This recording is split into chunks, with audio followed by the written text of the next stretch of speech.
Hello and welcome to a new episode of Talking Snooker with Phil Haig and Nick Metcalf. Once again talking about the game we all love. We are indeed, yeah. Interesting part of the season. The Masters come and gone. German Masters come and gone. Plenty more going on this week onwards. But we've got a very special guest joining us, haven't we? We really have, Phil, yeah. I was saying to you on text a couple of days ago, so many parts of the season are great. I love this time. So much going on, as you say, brilliant tournaments all the time. We just enjoyed, as you say, another terrific German Masters in Berlin, where world champion Kyren Wilson won his third tournament of the season. And we'll talk about that later on, including my experience of being at the tournament in the German capital. But first, as you say, most importantly for this episode and ahead of the Welsh Open, Phil and I are delighted to say we have a special guest with us today.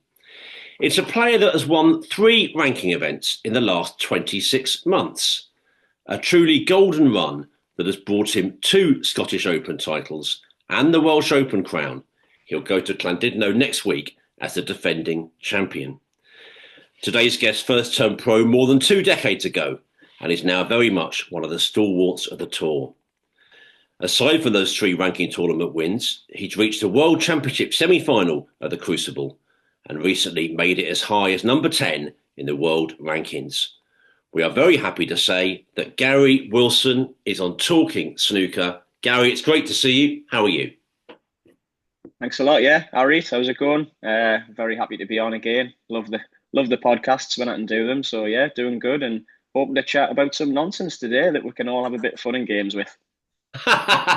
We don't do nonsense on Talking Snooker, do we, Phil? Absolutely, never. All the time. We won't have that. It's made of it. Now you're going to Llandudno, Gary, for the Welsh Open. You must have so many special memories of what happened there 12 months ago.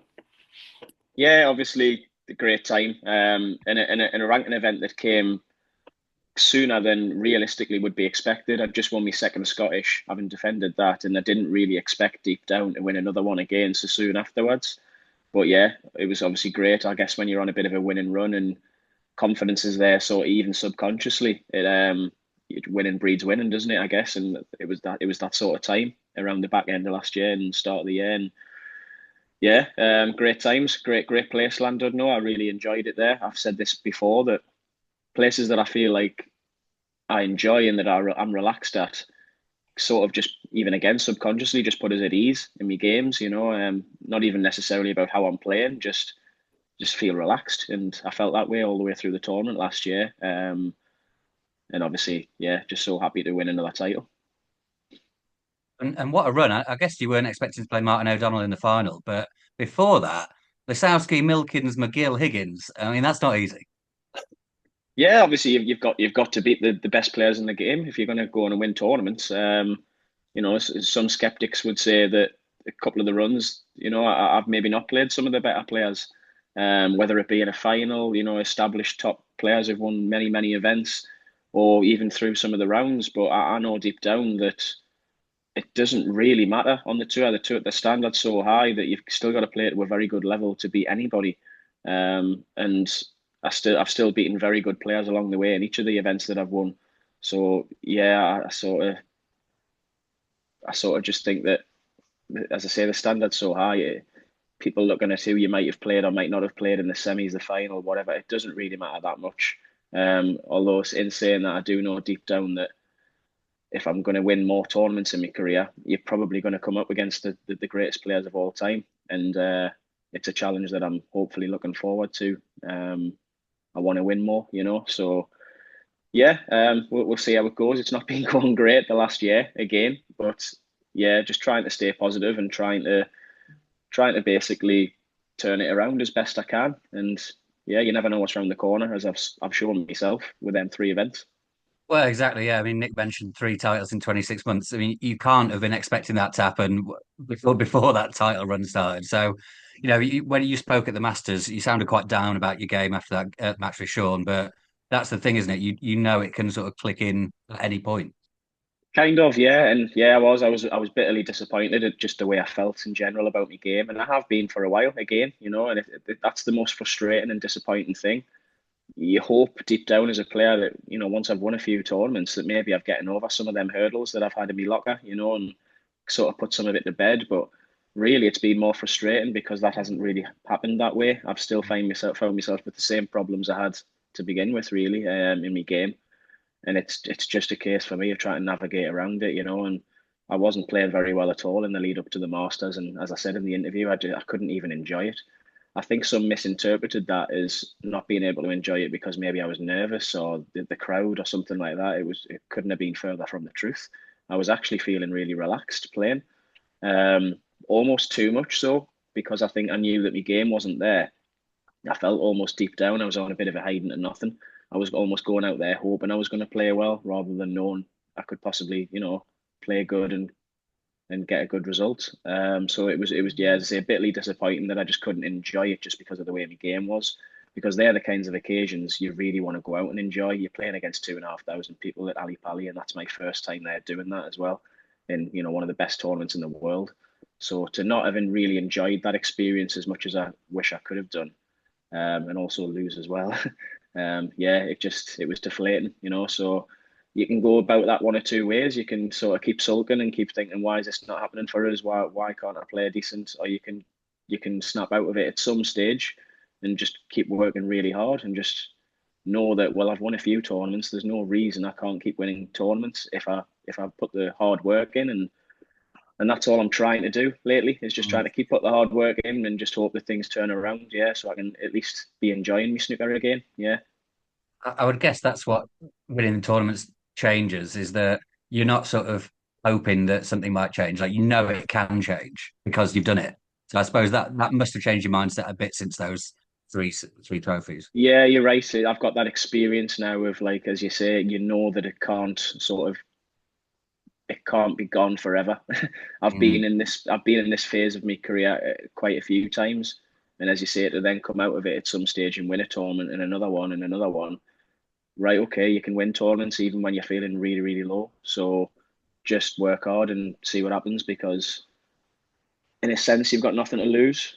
It sounds silly to say, but you've proved to yourself what you can do. So just go out and try and do it. And what's the worst that can happen? You've got to kind of say all these kinds of things to yourself at times, I think, in the bad moments. Yeah.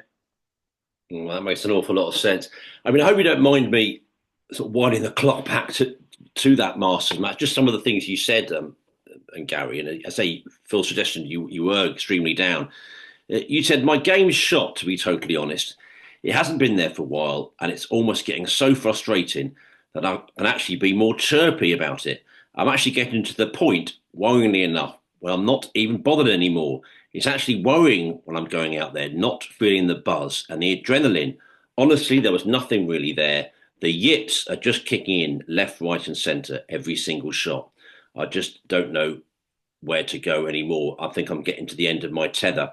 Now, you sort of hinted at it already, but how much was this sort of just the massive disappointment of losing that match at such a big tournament? I'm not saying the things you were saying weren't true; they clearly were. But did you exaggerate a bit? And how many days did it take you to kind of feel a bit better about things? Yeah, it sounds like I played really well, doesn't it? No, I didn't feel at the time I was exaggerating in any way. That's genuinely how I felt and how I still feel to an extent. But as I say, you've just got to keep trying to persevere around things, and otherwise, what am I going to do? Do you know what I mean? I'm a snooker player at the end of the day, and a pretty good one, I believe, deep down. So I'm making decent money at the game. I'm making a good living. I'm providing for me and the missus, and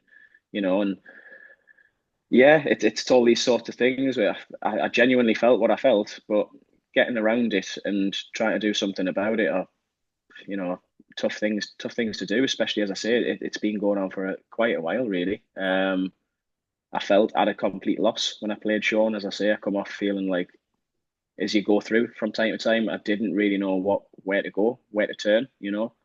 Um, but I just know deep down it's more about hard work for me than anything drastic. It always has been. And as you said before, when you've won a few tournaments and you've got these experiences to hark back on, then that sort of cements that idea in your head a little bit more that, look, I might always have issues, but I think the best way for me to deal with mine, and generally it's hard work. That makes an awful lot of sense. I mean, I've spoken to you before and I've heard you elsewhere. I love the deep way you talk about sort of the nature of form and just how snooker players have to approach this sport. And I've heard you talk about something we've mentioned on here before quite a few times, that it doesn't really matter who you are, even if you're Ronnie, John Higgins, and Mark Williams. Every snooker player loses more than wins. So in a way, you're always conditioned, aren't you, to disappointment to some way. I mean, it certainly doesn't let you get your head of yourself, that's for sure. I mean, what's it like, sort of playing in a sport like that? I always liken it a bit to jockeys in horse racing. No matter how good you are, you won tournaments, you do an awful lot of losing still. Yeah, virtually every single tournament, don't you? It's mad. You're losing every single tournament pretty much. That's just the nature of the sport, isn't it? And I suppose, sorry, I suppose that all you can try and again put a positive spin on things is as long as you're winning more matches than you're losing, and generally the better players who are doing well obviously are doing that. And if you can win more than you're losing and generally feel like you're playing towards your capabilities in most matches, that's what you've got to be striving for more than anything, because you can't guarantee results, but you can guarantee at least how you're feeling out there to an extent. Um, Things might not go your way, and bad luck and this, that, and the other, but at the end of the day, and I've always said this, I'm not after much. I just want to go out there and feel comfortable. And again, that's not misinterpreted as in nerves and crowds and TV. I want to feel comfortable in my own game. There's even times in practice where I'm just thinking, God, this is such a frustration. I can't even feel like I can hit the ball the way I want to. And if I can go out and do that in a match situation, I've said this before as well, like generally all the other things click into place. Confidence comes back, the belief comes back, all that kind of thing. So yeah, for me, it's quite basic, but so hard to do. Just go out and feel comfortable in the way you're playing, really, and that's, as I say, what I've been striving for, and not quite getting the consistency together over my career. Mm. Well, I'm surprised to hear you say that some people misinterpret it as nerves. I mean, that doesn't come across at all when you said it on the night and reading them. It's clearly about your game, and I know you as you suggested already on here, and you say over the years, you work so hard at trying to feel great about the way your game is. Well, more about your sort of current game and where the game is now a bit later, Gary. But let's take you down memory lane if that's okay. I mean, I read in a few places how crazily young you were when you started playing, if you don't mind me putting it like that. I mean, just how young were you when you first picked up a cue? Well, a cue technically, probably 2 years old if you just class that as a bit of wood with a tip on the end. Yeah, 2 year old. It was like a 4 foot table I had for Christmas. So yeah, wow. Since then we folded up on the floor with me cheese and ham toasty in the background. there's a photo of it somewhere. Yeah, I'm just sat on the floor with me tray, me toasties in the background, and just hitting balls with this tiny table and cue, and that was the start of it, really. Yeah, just whenever it was on the TV as a kid, I would want to watch it, and obviously begged my dad to go down the club. And it wasn't until I was 8 years old that we managed to go and play in the club on a full-size table. And yeah, just obviously loved it from a kid. I wish I loved it now as much as I did then. That's some of the battle, That's obviously half the problem when you get to my age now, and having played the game for so long. You're trying to rediscover the enjoyment, So yeah, good times. I mean, that obviously comes from family love. I mean, your dad obviously loved the game. Tell us about him. Yeah, I don't know if he necessarily loved the game, but he knew of the game. He watched it here and there, It was I think it was just a by chance thing where it was on the TV, and I'm just like looking at the screen and the balls, and they sort of picked something up from that and thought, well, we'll get him a little table. Well, that was probably the worst thing they could have ever done, wasn't it? That was the end of that. That was the end of that. That meant him being in debt for many years, taking us around the country to all sorts of tournaments. I bet you were so glad they got us a small table for Christmas that time when I was 2 years old. That is a thing you hear of a lot of parents. It's a huge commitment from taking their kids around to all these tournaments. So you must have travelled, I guess, up to Scotland, maybe down south. All over the place, yeah. Just tournaments wherever they were. If it was like English junior tournaments, you were all over the country. You obviously, I was getting to a slightly better standard and you want an experience, you're sort of talking 12, 13, 14 years old, you're trying to go to even open events, and yeah, it could be anywhere. And if my dad couldn't go because he was working, I'd have to get my mum, who isn't the greatest of drivers, she's not that confident neither. would have to get her to drive, and like, yeah, just a massive sacrifice from both of them, to be honest. And you're right, it's a story you hear from many players over the years. Just big sacrifices from their parents just to be able to get you to tournaments and get the experience you need. And yeah, obviously, always forever grateful for that. And as I say, they'll be wondering if the best choice was to get a snooker table as a kid after all that. But I suppose it's worked out all right in the end. Yeah. Yeah, for sure. So those junior days, do you remember who was your like main rivals? Did you have a sort of nemesis when you were sort of 12, 13, 14? Not so much a nemesis, but I guess the names that spring to mind that were in my era, like all the tournaments we went to, were the likes of Jamie Cope, Jimmy Robertson, Ben Wollaston, Matt Selt was around then. They were sort of my age bracket. Judd was a little bit younger. He was still playing in some of the junior tournaments we were playing in, but he was just sort of coming through then, like 9, 10 years old. And a little bit above us was sort of like Ricky Walden, Mark Selby, Sean Murphy, them lot, you know. So we were in between that bracket. But yeah, great time, great memories. I remember it like yesterday, some of the tournaments, you know, and some of the experiences. A lot of kids maybe don't have experiences like that, you know, as a sportsman traveling around the country and stuff. So yeah, good times. Is there one that stands out? Favorite win from junior days? Favorite win? I mean, I don't know if it's classed really as a junior, even though it was called the World Junior title, really, World Under 21s in Ireland when I was 18. I won that one. And I think I really enjoyed it just for the experience of going there, and enjoying, you know, not just the snooker over there, enjoying just being with a few mates and being with people that you know from other countries as well, and obviously going on and playing good and winning the tournament. Like that'll always be like a treasured memory for me. Um, but yeah, there's so many, to be honest, of junior tournaments of going around the country. Stories I can't repeat on here as well. It's Oh, just yeah. go on. I can't. No, I'm gonna save that for another day.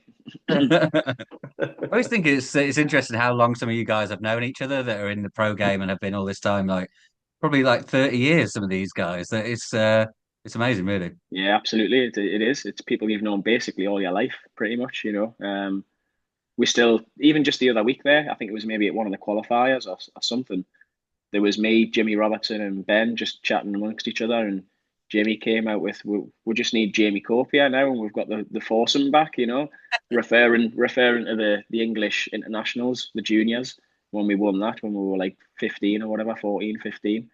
And yeah, so it's every now and again, you know, it still like sort of crops up in conversation. But yeah, as you say, we've known these people all our life. And same for the parents, even my mum and dad. I know as much as they sacrificed, they used to enjoy. My dad certainly did anyway. Enjoy going out to the tournaments and meeting up with the dads and having a drink and all that kind of thing. You know, it was hard for them, but they obviously tried to treat it a bit of as a holiday for them as well, as much as they could. So all that sort of thing. Yeah, obviously great times, as I say, great memories. I imagine celebrating in Ireland when you were 18 was a laugh. Unbelievable. Got very drunk that night. Got told I think it might have been, I might be getting this wrong, I can't remember now. It might have been an hour or two later that I'll have to get up on the stage and make a speech. Well, I was already half cut by then, so I've got absolutely no idea what I said. And there was a guy called Simon Smith who actually used to work in the game quite a lot. He used to be a referee.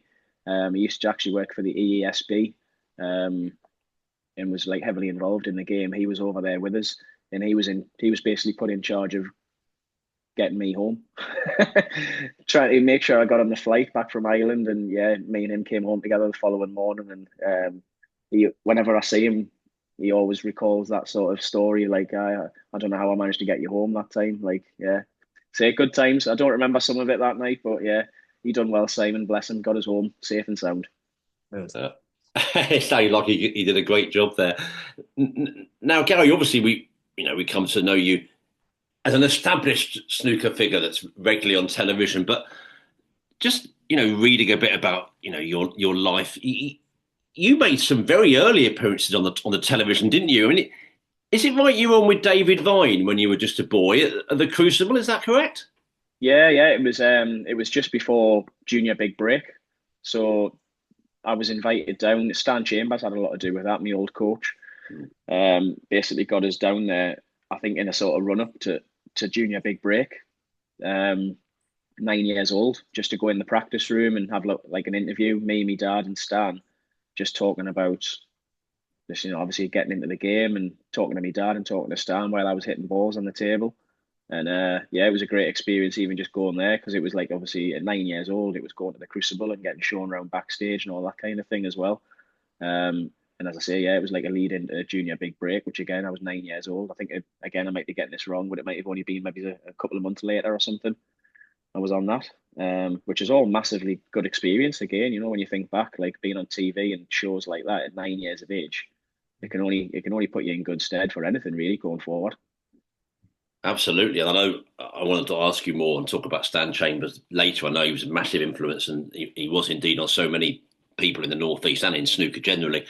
So yeah, junior big break. I mean, who do you remember sort of meeting? What sort of people would you have met then? Do you recall?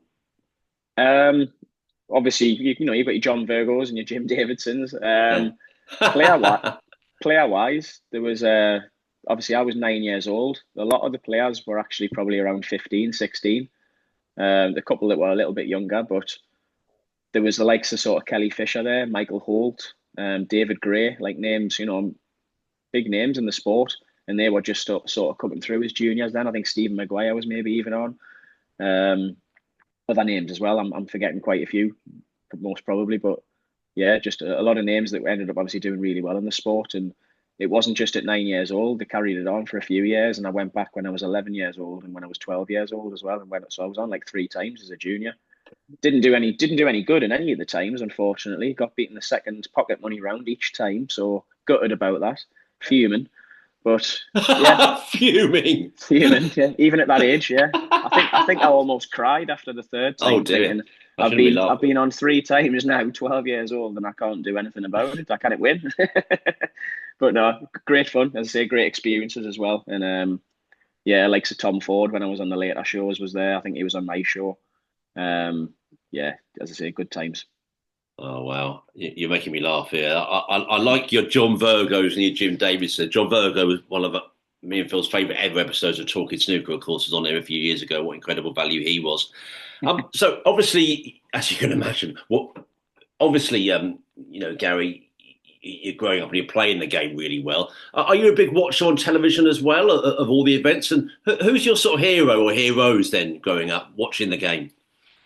I'm not a massive watcher now. I was when I was younger, and yeah.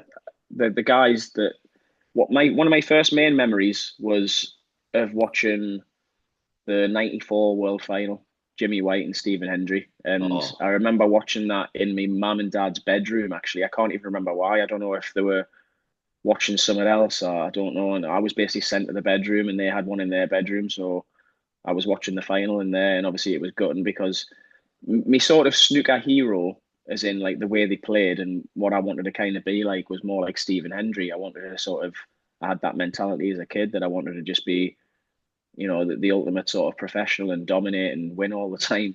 I suppose like many kids, maybe, but obviously the other side of it was you really wanted to watch Jimmy White win. You wanted to see him win the world title eventually. So I wanted Jimmy to win, but I respected Stephen more as a player. But yeah, unfortunately, as we all know, he missed that black and it wasn't to be again. But that was my first real proper memory of. I remember watching bits a year or so before that of the odd match here or there or whatever on BBC. But that was the first one I really sat down and watched most of the way through. And yeah, so that would have been when I was, what would have been 8 years old then. So that was the start of me obviously wanting to go in the club all the time then and play as much as I could and try and emulate them guys. Yeah, I suppose. Yeah. And then so we go to you turning pro. I mean, and this was a time in the game where there weren't that many tournaments really. I mean, how hard was it going from, I guess, winning a lot in the junior ranks to then just it really must have been so hard going pro when you've not got many games and standards so high. That must have been really difficult. Yeah, it was. It was a bit of a shock, like to the system in the way that, as you said, I did quite well as a junior. I won a lot of events. I was probably considered around my age bracket one of the better players, one of the best in the junior game. To then go to the Challenge Tour and get to a final of an event and win an event to turn pro, I still felt like, look, like I'm doing it against the older players now, the more established players, and on the pro conditions. I was finally starting to get a handle of the tables, which was a thing I struggled with for maybe a few years up until I turned pro. That whenever I went to tournaments in the latter stages where all of a sudden you were playing on good conditions, I sort of struggled with that. And I was finally getting a handle of that when I turned pro. So I was full of confidence in a way that I was going to do all right. And I won the odd game here and there, but as you say, there was six tournaments, and you might win a game and then lose, and then the next tournament's 2 months down the line or something, and before you know it, it's very, very quickly you've played 2 or 3 tournaments, and you've only played like 4 or 5 matches, and very quickly you're saying, well, we're nearly halfway through the season, yeah, and I haven't really done anything, and obviously the pressure comes on a little bit, and naturally you try that even harder than you were trying before, just to try and make sure you at least get the result. You're not even bothered about performance now. You're just thinking, I just need results, and that just snowballs, I guess. And yeah, it was a tough time for anybody who sort of remembers them days of 6 tournaments a year to play. And there's not many who say it was a great time, and it was tough to get results, as I say. And yeah, I managed to stay on by the skin of my teeth on the first year, because back then it was only a 1 year card as well. And if you dropped off, you didn't get to go into like Q school straight after to get back on. You had to wait a whole year to try again. So you knew if you dropped off, you were a year in the wilderness basically again, not really doing anything. So as I say, I managed to scrape on the first year by the skin of my teeth, and then the second year I needed to win one more match in the World Championships to stay on, and yeah, lost 10-8, and then just felt like then it was like that was my world falling apart. Like I was someone who wanted to do well as early as I could, like anyone, I guess, who's got ambition, and to then drop off the tour at like 21 years old and have to know that I have to wait at least another year. Like that was one of the lowest points of my career. And yeah, I'd say really tough when the game was sort of struggling at that point. Yeah, and then obviously you go and work for a number of years. Actually, was that hard to deal with almost from sort of a pride point of view? Because you probably already saw yourself as a snooker player. So then to go and sort of work outside, you've got to do it. There's nothing wrong with it at all. But was that difficult to sort of take on board? Definitely, yeah, definitely. Obviously, ideally, I wanted to be a snooker player, and I'd concentrated all my efforts practicing to be a snooker player. Left school after my GCSEs to be a snooker player, and that's all I'm thinking of and all I'm focused on and all I'm putting all my hard work into, so that I don't have to get a job. I actually had a job while I was professional, because as you say, you've got to do it. And at the time, the game was really struggling. The prize money wasn't great. There wasn't many tournaments. I was actually working in a bar at the Village Hotel near me, just doing sort of weekend shifts, like weddings and stuff, which was fine because it was a 0 hour contract and I could just work kind of when I wanted.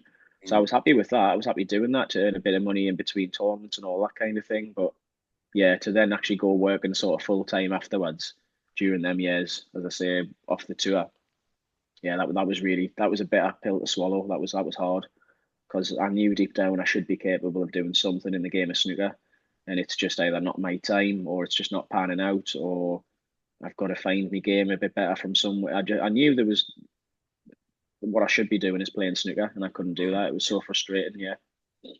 And it must be intense in terms of workload, because I guess you're working full time and you're trying to get in as much practice and play tournaments the weekend. I guess you're busy sort of 7 days a week in that sort of situation. Kind of, yeah, and that's when you've really got to sort of segregate your time as best you can. I tried to do early shifts. I tried to at first when I was working at the factory, Findus. I tried to do like at first I was doing 6 till 10 in the morning. It was just part time.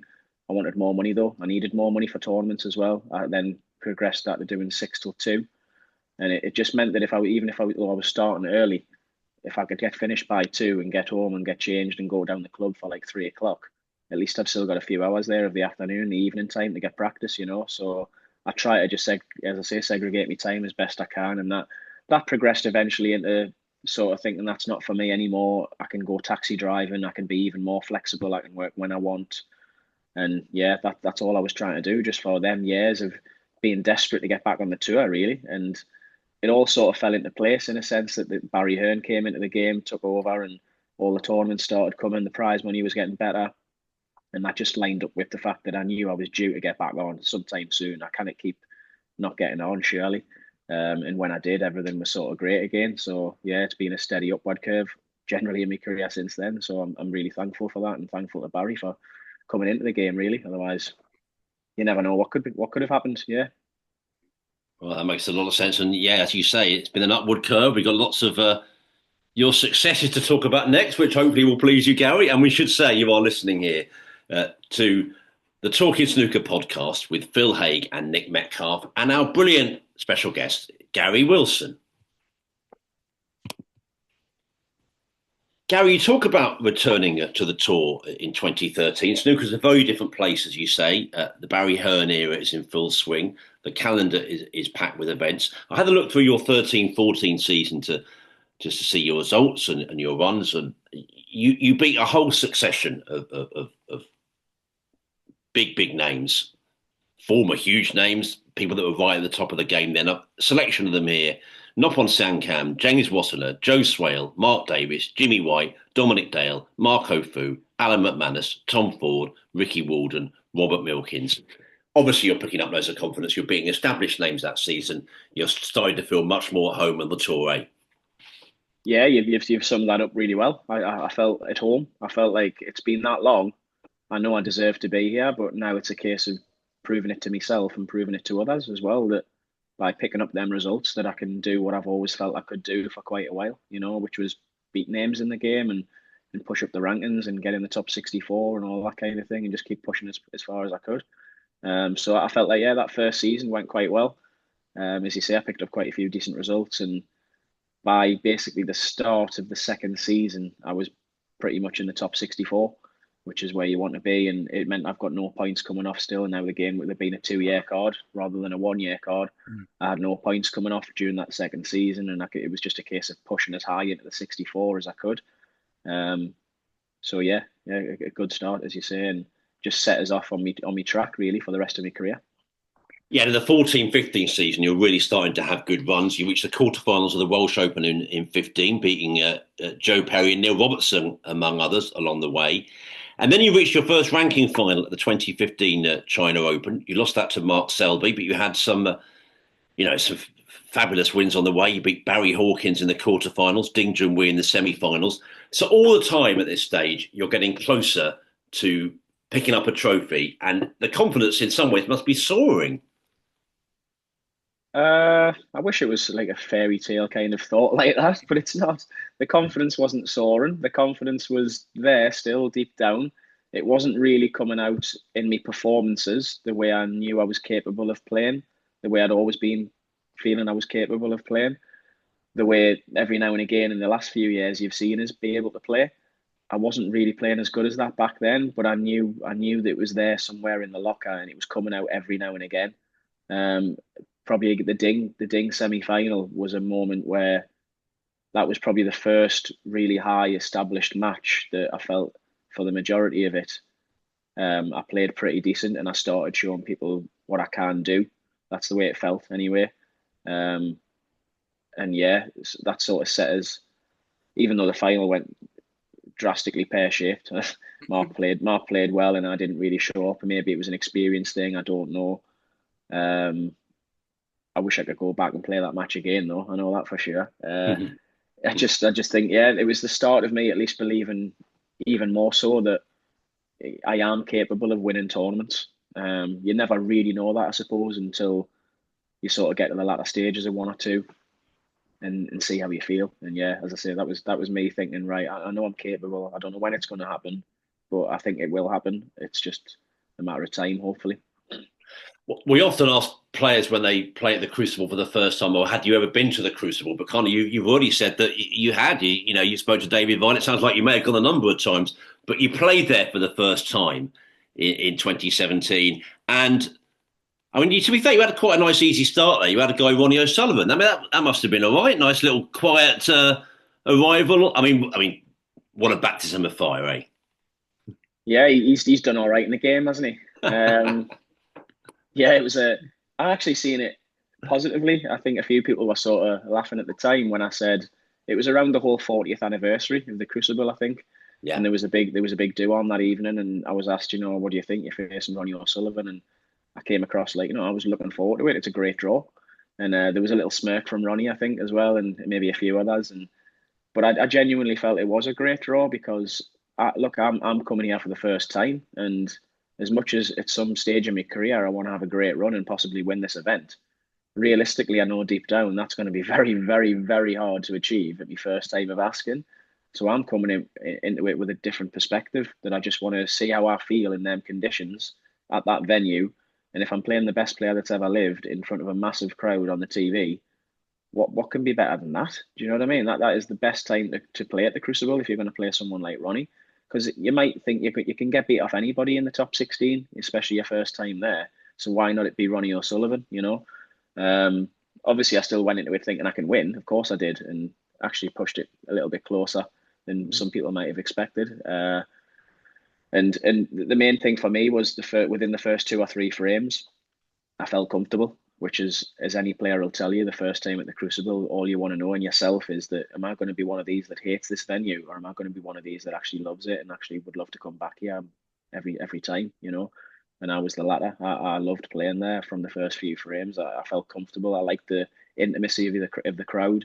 It reminded us. I think I made a comment when I was, back then, that it reminded us quite sillily of the working men's club kind of atmosphere when you've got a couple of tables and you've got the old men sitting all around you, like very close, virtually on top of you. I like that sort of intimacy in a snooker venue, and I think, just briefly going on to a separate point, that's what some of the venues are missing now a little bit. I know you've got your health and safeties and all that kind of thing, and I just wish there was more events, maybe not as close as the Crucible with the crowd, but some of them, like the German Masters, for example, that's just gone there, the crowd are miles away if you're on the main table, and it doesn't feel quite as intimate. Obviously, it's a great arena and a great venue, but I like it more when the crowd are a bit more on top of you. So yeah, I really enjoyed that, and I knew that if I ever got back there again at the Crucible, that it wasn't going to be a case of, "Oh, I hate playing here. I'm going to be too nervous. It's a struggle." I knew I'd enjoy it, and obviously a couple of years later, I got back there and had a good run at the semis. So just need a few more of them, though. A few more good runs at the Crucible, hopefully this year. Of course, I mean, one more for me. Then back to Phil Haig. You mentioned, of course, I didn't quite link the 40 years thing. I'm glad you said it. So that wonderful presentation the BBC did with Hazel Irvine and Colin Murray, 2 more characters and great people that have been on this podcast. Were you at that? And if you were, that must have been such a special thing for you to be at. Yeah, I was there. I was all suited and booted with everybody in the crowd, and obviously remember them introducing all the world champions coming down the stairs. And yeah, it was just a nice event to be a part of just before obviously the World Championship started. And I guess even more so, just gets you into the feel of things.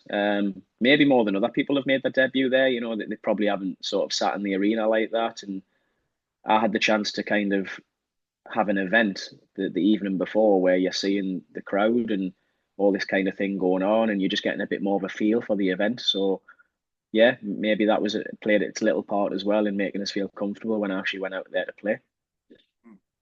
And then you mentioned 2019. I mean, what a run that was. A really memorable World Championship for a few reasons, but I think you had to win 3 qualifiers just to get there. It's some feat on its own.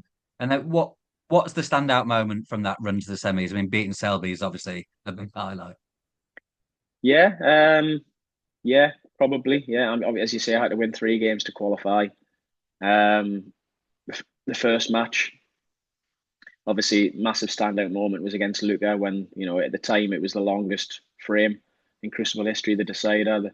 I just remember being so determined that I'm not going to give him an inch. He's not getting a shot to win, if you know what I mean. I'm not going to leave him a single ball if I possibly can. If it means playing the most negative shot possible just to make sure I don't leave him a long red, I'm doing it, because for a fact he's going to pot one and you're going to lose, and I've seen it before, and all this kind of thing goes through your head. So I just remember being really, really determined just to do whatever I could to win that frame. And then I think just the sheer determination of it, I just let out a big outburst when I'd actually won. Obviously a massive moment, my first victory at the Crucible as well. So yeah, and then obviously, as you say, beating Mark Selby, over 25 frames, a true test. And again, felt I played very solid, not exceptional, but very solid, and did enough to win. So yeah, good memories. Again, carrying that on in the quarters against Ali, and then just unfortunately not putting it together as well in the semis. But yeah, great time, great event. When you look back on it now, is a good experience, and hopefully, as I say, I can get there again and I'll know what it's all about. The one table set up at the Crucible, so that'll not be anything new. We said at the start about how there's only one player that can go away as the winner, and everyone else is a bit unhappy or very unhappy. But if you get into the semis of the World Championship, could you quickly see that as a great run and a positive thing, or were you as down as you would be losing anywhere else? I think obviously naturally when you're very competitive and ambitious, like straight afterwards, I was disappointed because I'm reflecting on the game there and then as I've seen it and as I've played it. I'm not looking at all the positives or whatever in and around all that. You're looking at your own performance and what's actually just happened. And I felt like the table didn't play as good as what it had done in previous rounds. It was drifting a little bit and it was a little bit heavy. Judd even said the same. And I just felt at the stage of where my game was at that time, it just knocked us out my rhythm a little bit. And I just my own fault. I just didn't perform the way I would have liked to have performed with that sort of consistent base level that I had been throughout the tournament. So I was disappointed. I felt like I'd let myself down a little bit, all them sort of negative thoughts instantaneously. But obviously, yeah, when you go and then reflect a week or two later, you go, look, it was a good run. Like someone had said, your second time at the Crucible, you're going to get the semi-finals. You'd kind of snap the hand off. So for me, it's just all about performance, as I say. Like getting to the semis is one thing, and that's great. But you want to go out at least feeling right. You've beat us on absolute merit. I've played decent there, and you've played out your skin. I guess when all these times when we're talking about, players generally lose more than they win. You just because you're going to pretty much lose 99% of the time you play in a snooker tournament. I guess all you want is that if you're going to lose, your opponents had to play really well, and you've played pretty good as well, And if it's not the case, you're always going to have these feelings of I could have done more. Yeah, so I think that's just natural. And it must have been nice. I mean, now you're doing great. You're a consistent sort of top end performer, but 100 grand then probably meant a great deal to you, having been driving taxis not that long before. Definitely, yeah, definitely. Obviously, and then again, the positives that you start thinking about way after the game, and you start looking at, all right, well, that's coming soon. That's brilliant.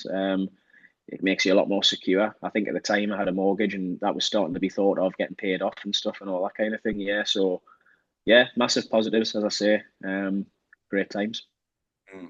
And then, I mean, then the whole world changed. We had COVID and everything. You spoke. I remember speaking to you at the time, sort of struggling with work doing on your house, wasn't it? And all the pressure that came with that. And I mean, it was so easy to be, for everyone to struggle during those times. How hard was it? And how proud of you that you came out the other side as a tournament winner soon after? Yeah, massively difficult time for me. And I've said this in the past. I'm not normally that kind of character, but I guess at some point you just got to accept that everybody struggles, and I had to accept that I was struggling. There was a lot going on, as you say. I was getting a lot of work done at the house, and it wasn't going to plan. There was a lot of money getting lost. I think snooker wise, obviously, wasn't going as well as I would like at the same time. So that was that was excuse me. Sorry, that was getting on top of us as well. So it was all just sort of snowballing. And yeah, I had to just finally admit to myself more than anybody else, look, I'm really struggling here. This isn't me. So thankfully got out the other end of that. Yeah, proud of myself for obviously speaking out about it because as you know, I'll always be honest about things. And when I genuinely felt that I was struggling, I wasn't really afraid to tell people. I was more concerned about how do I get around it though? How do I sort it out? And I don't think I'll ever really, and I know Mark Selby's touched on these sort of things recently. I don't think I'll ever really be 100% in that regard. Like it's not as if I'm fixed or cured or anything. I think I know kind of the traits of my person I've got to be aware of, and I've just got to kind of manage that as best I can, and that's all I've been trying to do, really. Yeah. Yeah, I think that's it, isn't it? It's learning how to stay healthy. That's what anyone can do. I mean, that's obviously been talked about widely through Mark and through Ronnie as well. And they were talking about whether players have all the help that they could have in that regard. Did you feel that help was available that you needed if you wanted it? Yeah. I mean, I was always told that you know, the help is there, especially from World Snooker as well. You know, if you want to speak to anybody, it was tough for me at the time. As I say, I didn't really know what to do or where to go, and talking about it wasn't easy for us. In that, I feel you can explain a lot of things that are going on, but it's not easy to get that translated to somebody and have them actually help you with genuine answers and like, this is what you need to do, this is what you need to do. It's tough, but eventually I worked through it on my own more than anything else. I did speak to people, but worked on it on my own as well, and just I think generally just got a different perspective on things once the actual practical things were being put out of the way. So that once the house was pretty much sorted and I was starting to get results again on the snooker table, it sounds very fickle, but them sort of things were like helping us get back to normal again and sort of realize things aren't so bad. And yeah, it sometimes I look back and think, was it just me being overly dramatic sometimes, or was it just I was really struggling and then things were happening at the same time, and just quite naturally once them things are sorted and they're going better, you're going to feel a bit better. I'll never really know the full answer, as I say, but I'm doing generally all right now. I have my moments where, you know, like even this last year, it's been tough. Just again, not playing well on the table. And Ronnie's talked about this over the years. I'm very similar minded in that, you know, you've almost got snooker depression. You know, if snooker's not going well, because it's the biggest part of my life in terms of what I've done most of my life, and it's where, you know, it's what my career is and it's what I do essentially. If that's not going good, I don't feel good about anything. I don't feel like I want to do anything. I want to go anywhere. But as soon as the results come and you're doing all right again, and then you'll feel like you can be you more. You can just relax and go out and do what you want and everything. It's a weird job like that, you know. So yeah, again, been going through that this last year to an extent, but that's the trials and tribulations, I suppose, of being a sportsman. Yeah, you've just got to try and handle all that as best you can. Yeah. I think you and Ronnie have quite a nice relationship, which I'm not that surprised about because just listening to you both speak about the game, you sound quite like-minded about a number of things. So is that something that I know you did that tour of Finland together and stuff? Is that something that you've done together in the last few years? Yeah, I mean, yeah, I do. I get on well with Ronnie. Whenever I see him, we have a chat here and there, and he's yeah, I've thought the same that we are quite like-minded, especially in terms of the whole snooker thing. Um, think similarly. He obviously does a lot better than me and has done over his career, but I think the thoughts are the same, if you know what I mean. The similarities between what you're thinking at times and how you're trying to deal with it and all that kind of thing. I think, yeah, we are very like-minded in that aspect, and it's in a way again just trying to look at positives when you're thinking about that sort of thing. You look at it and go, well, if Ronnie thinks similarly to me on these kinds of issues, and he's like the greatest player ever, it can't be the worst thing in the world. You know, it's a try and take things from that. Try and pick his brains a little bit if you can here and there. And yeah, it's nice to sort of get on with Ronnie. As I say, I quite like him. I see how he is as a guy, and he's a great guy. He's always been friendly to me, and as I say, whenever we see each other, and we did that exhibition in Finland, we'll have a good natter, and yeah, good times whenever you're around Ronnie. Really, it's always a laugh. And I've heard him speak on a number of occasions, very glowingly about you. So it's clearly a nice friendship there. You clearly, think a lot of each other, which is great to hear. Now we move on to your ranking event win. It's 2022, the Scottish Open in Edinburgh, and you beat Ronnie O'Sullivan on the way. You also beat Hossein Vafai, Kyren Wilson, and Tetchaya Unnu before beating Joe O'Connor 9-2 in the final. Try and take us back to your feelings then. That must have been just a sort of top of the world thing.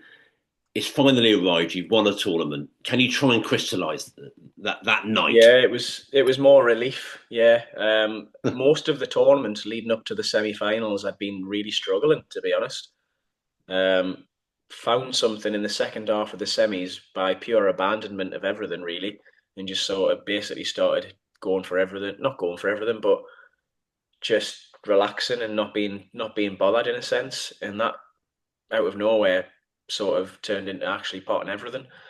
And I just tried to carry that on through the final. And that tournament for me wasn't about playing well or not playing well, especially by the time I got to the semis and the final. It was about getting the job done. It was about being a professional for so many years, having played the game for so long. This is another very good opportunity now. Make sure you get it done. That was what it was all about, really. And yeah, just a massive relief when I did get it done. Wasn't bothered how I did it, really. It was just, yeah, I was just so determined in the final, just to, however I played, I'm not going to be embarrassed. I'm not going to be bothered by what anyone thinks. I'm going to get in 9 frames, and that's all I'm interested in at this stage.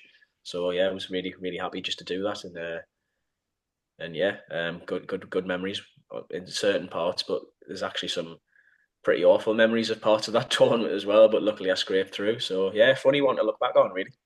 Well, you certainly showed that determination to get the job done in the final, and did it so well. I mentioned Stan Chambers earlier that I wanted to come back to Stan. I mean, you mentioned him a lot that night. He died not so long before that tournament. Tell us about Stan. He was massive for you. He was massive in the Northeast. I remember Jimmy White speaking glowingly off the back of your comments, actually saying he was glad to hear you mention him so fulsomely. He was a special snooker man, wasn't he? Yeah, he was a great guy. He was the kind of guy who was very old school. Was Stan? He was he was a very old school coach. Had his methods and drilled them into you day after day, time after time.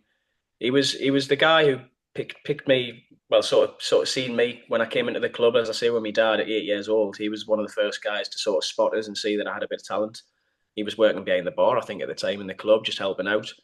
And he approached me dad and said, "Look, your young'un can play. Like, he's got some talent there. Like, get him along to the coaching on a Saturday morning. We'll do a couple of hours every Saturday. Get him along." And I did. And yeah, just ever since then, really, Stan looked after me as much as he possibly could, snooker wise. He always tried to help us as best he could. I'll forever be grateful to him for all that.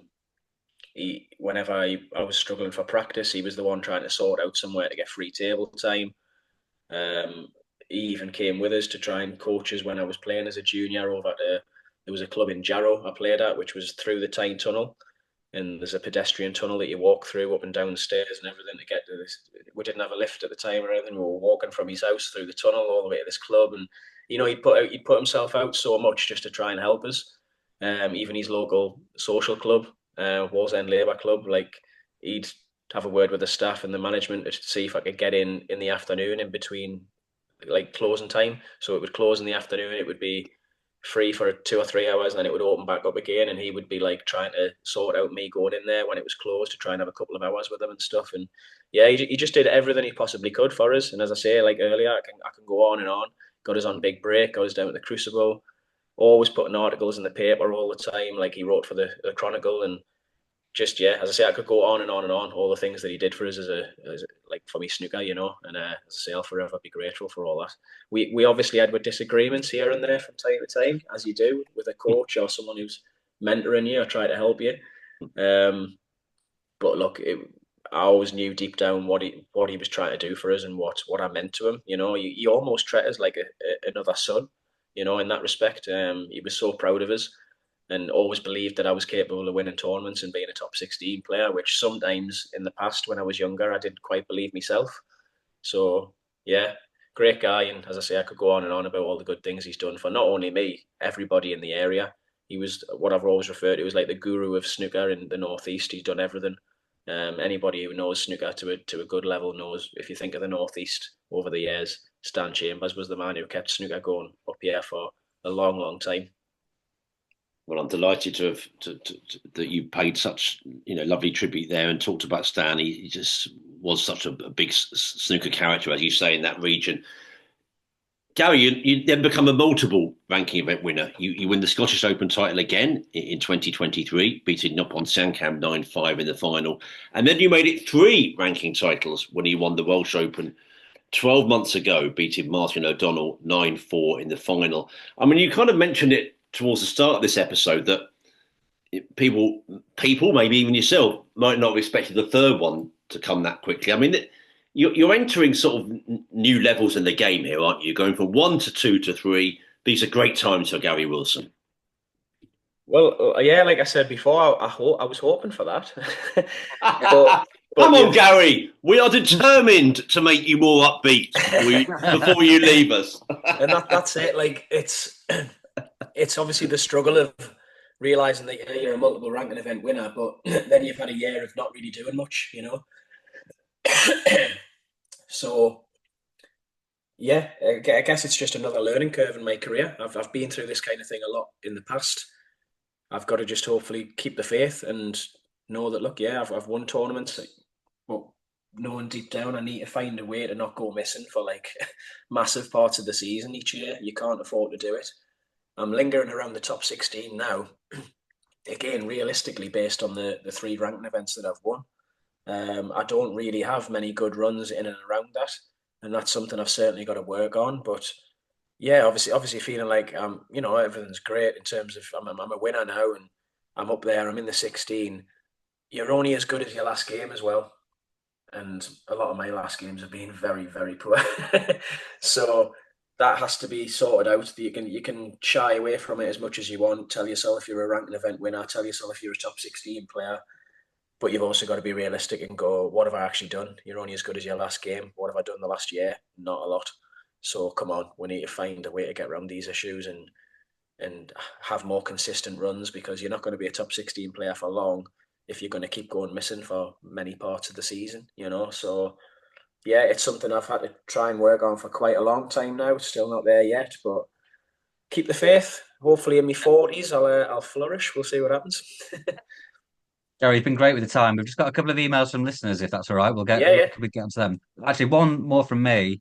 I know in Scotland it was really disappointing you going on so early, not on the TV. Do you know what's going to happen in Wales? Have they said anything to you about that? Yes, so I don't know whether it's by coincidence that we did put forward to the WPBSA in the last couple of years that we didn't think it was right, really, that the defending champion would only get the 10 o'clock slot, where obviously there's no TV around at that time. It had been put forward, and I don't know if it's by coincidence or they've maybe listened a little bit, but I'm actually on in the afternoon this time around. Williams plays in the 1 o'clock game. Obviously, with it being the Welsh Open, I think naturally they're going to pick Mark Williams for that slot. But at least I'm on the slot, roll on, roll off, actually, just after that. So that's something, that's a positive. As I say, I don't know whether it's because they've maybe listened or it's just coincidentally worked out that way with the format and who they've picked. But yeah, it's certainly much better, I think. I think personally, and a lot of other players have agreed with us, that defending champion, there's 8 slots. You know, the first 2 days, there's 8 TV slots effectively on that TV table. 4 sessions on the Monday, 4 sessions on the Tuesday. We're only asking for the defending champion to get one of them slots. You know, sacrifice somebody for that. And yeah, I wish it could be something that was just mandatory. At the moment, it's not. But as I say, thankful that I've got a TV slot for this one this time round. Yeah, so praise to WST and WPBSA when it does happen, because yeah, I think it's, as I say, it's deserved for any defending champion, really. Yeah, definitely. And that sounds great following Mark. That'd be great. Right, we'll rattle through these listener questions. Deco, he's got 2 questions here. Why has snooker never come back to the Northeast for a tournament? And if it ever does, what do you think would be the best venue for an event in Newcastle? And this is the bonus question: would you run a club after retirement? So venue wise, I've been actually on about this the last couple of years. Obviously, with doing so well myself and winning a couple of tournaments, I've been onto the board and Jason Ferguson and everything to really try and hammer home. Why can't we have a tournament here? Like, surely there's enough players now from the area. At the time, there was like 5 professionals, I think. I'd obviously won a couple of events, and I was trying to get it to the same sort of thing. Really, I was trying to ask, well, where could it be? And there's a new venue sort of in development on the quayside at the Sage, which would be perfect. It's a bit like the waterfront in the fact that it's quite a picturesque location. It's on the quayside in Newcastle. You've got everything around there, hotels and restaurants, bars, and all that kind of thing. And I was trying to put forward, can you have a look at that place? I don't know when it's going to be ready or what, but can we not have a tournament there or anywhere really? But have a look into it. Apparently, it's being looked into. We're not anywhere on it yet, but it has been looked at, and I still believe, yeah, like Depo says, there should be somewhere in the Northeast for a tournament now. I harked back to the British Open being there in the arena 24 years ago now or something. I think it was 2001, and before that, the Nations Cup as well. So we have had tournaments here, and just realised it a week or 2 ago. Actually, I was looking up, and you might know this sort of thing. You guys are statisticians and that, you might know this, but it was actually in Eldon Square in Newcastle in the 80s for I think it was the International Open it was called. 83 and 84. It was in Eldon Square, the shopping centre in Newcastle, for a couple of years, which I never knew until a couple of weeks ago. So we have had tournaments here, but you're right, we need to get one back here again. And I don't think there's a more appropriate time, really, without, speaking on my own behalf. But I've won a few tournaments now, and we've got a few professionals from the area. Can we not get a tournament here? I'm sure we can. What was the second part of the question, sorry? Would you like to run a club after you playing? Possibly. That's been in my head, I don't know about run a club, but I'd certainly invest. Maybe. Not at this stage. Too much obviously going on playing wise, and I don't really want to think of any of that now. But naturally, yeah, it would be something I would think of in maybe sort of 5-10 years' time, definitely. Oh, and amen to Newcastle. I mean, even beyond the players and just in a snooker point, it's truly one of the UK's great cities. So, it would grace any event, clearly. Next on to Phil from M18 Snooker. When you were driving taxis around Newcastle, did you ever believe that one day you'd have the success that you've had in the game? I believed I was capable of being roughly where I am. To say back then when I was a taxi driver that I'd win 3 ranking tournaments and be in the 16 for a couple of years, maybe not. But that's more by the fact that I look at things like you've got to show yourself evidence of these things, and at the time I hadn't had any evidence to show myself that I was going to do such things as that. But I knew deep down I was capable of being a top end professional, whether that be top 32 or whatever bracket you want to pick, really. And I knew I was capable of winning something. But yeah, maybe not. Maybe didn't think it was going to come as, this is going to sound really silly, come as easy. It obviously doesn't come easy at all, but when you've done it, you look back and go, you know what, I didn't really have to play that well to win tournaments. And it's not about playing at your best level sometimes. It's just about getting the job done and getting them experiences together over the years to put yourself in a position where you're comfortable playing in them arenas. And I think that's more of it than not believing I was good enough or anything like that as a taxi driver. Yeah. It's interesting how many players say that. I was speaking to Rob Milkins the other day, and he was saying he fought for all those years to win 2 tournaments, and he said, I didn't even play well when I won them. It's just confidence and belief. It just happens. It's just being comfortable out there, a lot of it, not being nervous and not being put off by the occasion and feeling like it's a bit like a practice table. That's so much of it. It really is, yeah. Here's one from John. Who are your best friends in snooker? Best friends in snooker? Obviously, one of the local lads, David Lilly. I travel around with him, when we're at the same tournaments and stuff. I said this the other week, actually, in an interview. I'm quite curious to know how many people in snooker, players-wise, actually have a lot of best friends on tour. I know there's a few. I know there's a lot of lads who've got good, close friends on tour. I'm not really one of them. I'm one of these guys who, and I said this to, I think it was Jack Lazowski and Ken Doherty in an interview, I've got my close friends at home, like people I've grew up with through school and all that kind of thing. And I'm not saying that I haven't got friends on tour. Like I'll speak to anybody, I'm pally with anybody, but I find that there's a lot of players that have their closest friends seem to be fellow players. And I wonder sometimes, is it because these players have sacrificed, like I have, so much of their time that they don't really have that many friends at home?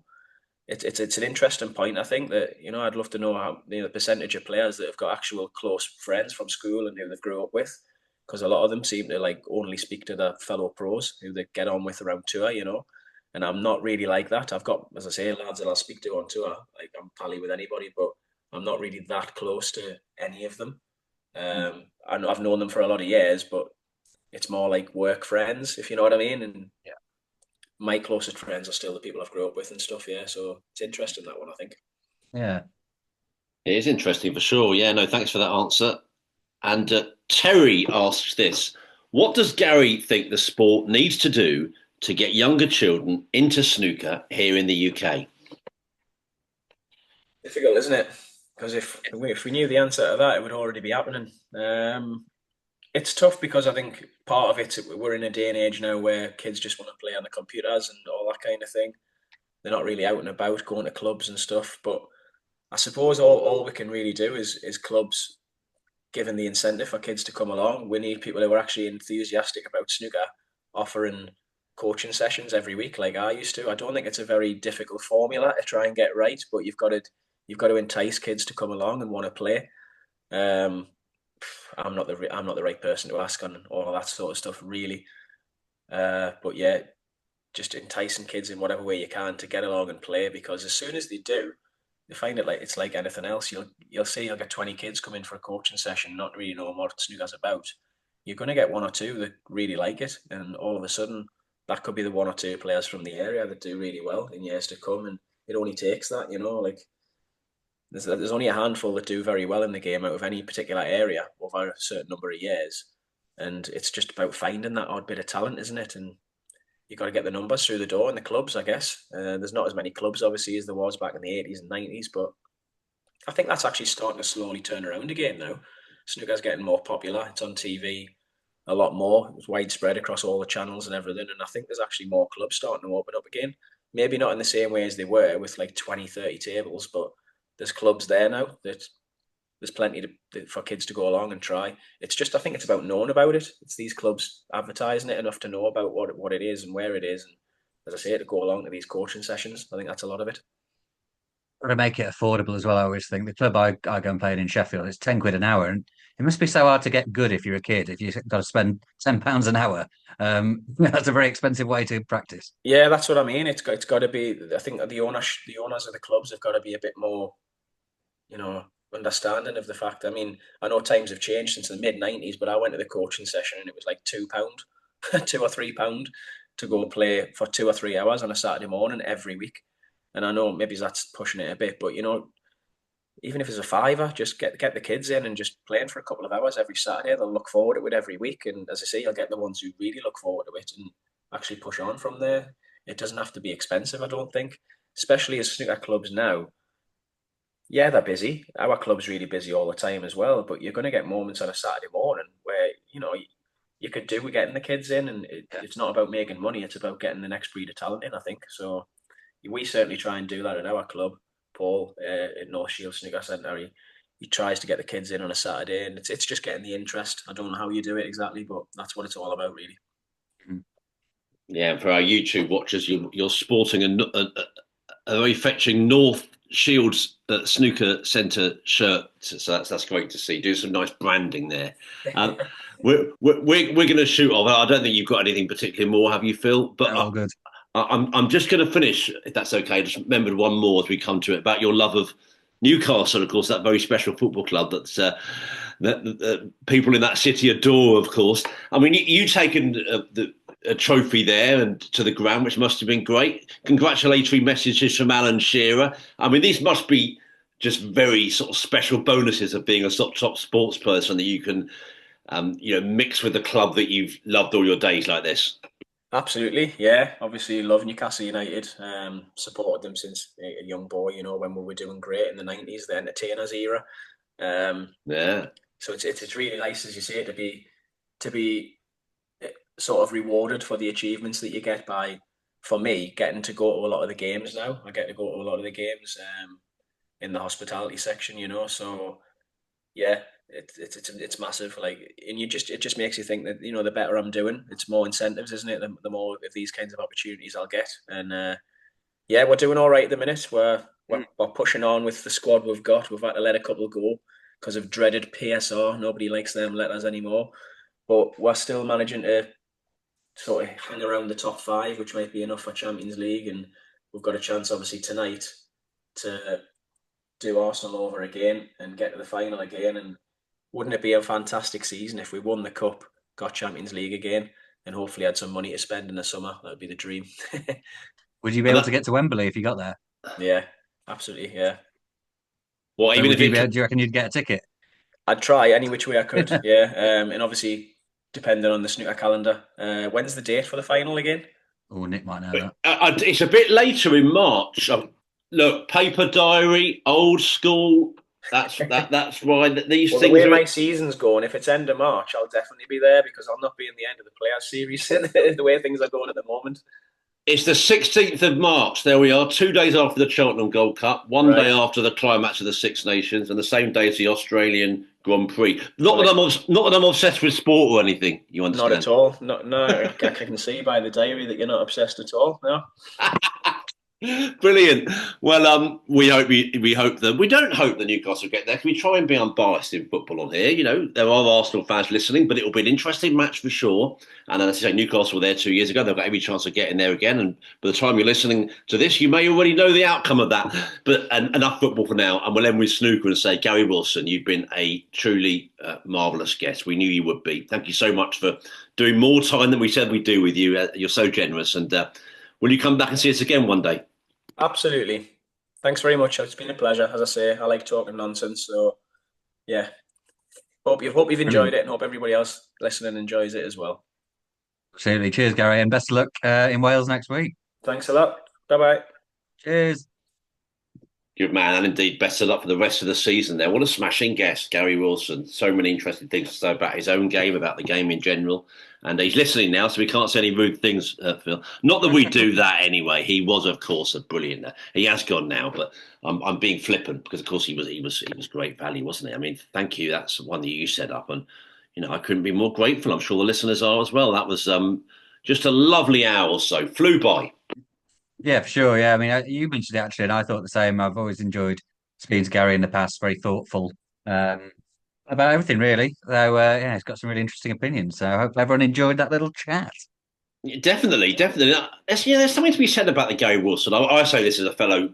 I hope you won't mind me saying, but I would say he's generally a glass half empty character. So am I. So I understand that. And I can't help but sort of like smile a bit and just think when he says, "Well, I need a bit more evidence." When he's thinking about the future, well, I am confident, but I want to see a bit more evidence. I kind of like that approach to life as well, even though sometimes we could probably both do with a bit more positivity. But anyway, he was brilliant. Thank you to Gary so much for joining us, and I hope you enjoyed it out there as much as listening as much as we enjoyed recording. We've got loads more to get through, Phil. I mean, bloody hell, what a time of the season, so busy. Let's pause for a moment and say once again, you are listening to Talking Snooker with Phil Haigh and Nick Metcalf. Phil, the German Masters. I had the most brilliant time in Berlin. I'll tell you about it in a while. But much more importantly than that, Kyren Wilson winning the title with a 10-9 win over Barry Hawkins in the final. I'll talk about the final maybe in more detail in a moment, but just generally on Kyren, you've written a very good analysis piece, actually, which I must praise you for, about world champions in general. And you found there's maybe more nuance than we often talk about. But there have been plenty still of players that have had difficult times after winning the world championship, particularly the direct season after. Not so Kyren. I mean, he's just going from strength to strength. 3 tournaments wins now. It was a very, very good season already. It's on the way to kind of almost verging on outstanding, bearing in mind he's a Crucible winner. And he's not even having a bad patch. That's what I like about it and I'm so impressed with. It's just rolling, freewheeling from month to month, being successful. It's great stuff. Yeah, it's amazing, really. He kicked it off with that whitewash defeat in the Shanghai Masters, and everyone thought, "Oh no, what's going to happen here?" But then that was very much just a blip, and it's just been relentless since then, really. Even the tournaments he's not won, semis at the UK, final at the Masters. Like you said, he's not had any down point. And this he wasn't even at his best in this tournament, I would say, which is probably more concerning for everyone else, really, because I think in Belfast he was really, really excellent. And here he was scrapping through a lot of it. And I said that to him afterwards, actually. I spoke to him on Zoom, and he said he's exhausted. Every match felt like a pints and pints of blood, as people say.